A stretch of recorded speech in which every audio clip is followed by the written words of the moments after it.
Okay, we're loading the shuttle.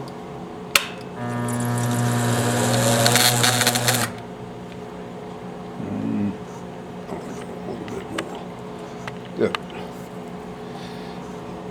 And this is our third attempt.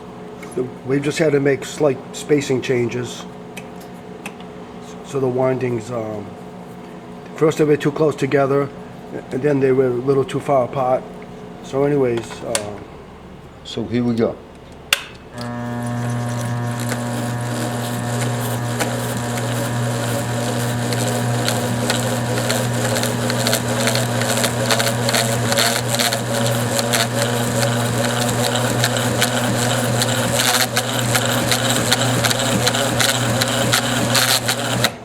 That's it.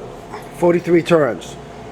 We were doing the first couple slower, so it might not yank as much if you go slower, but anyways, that's a pretty good speed there. Okay, bye.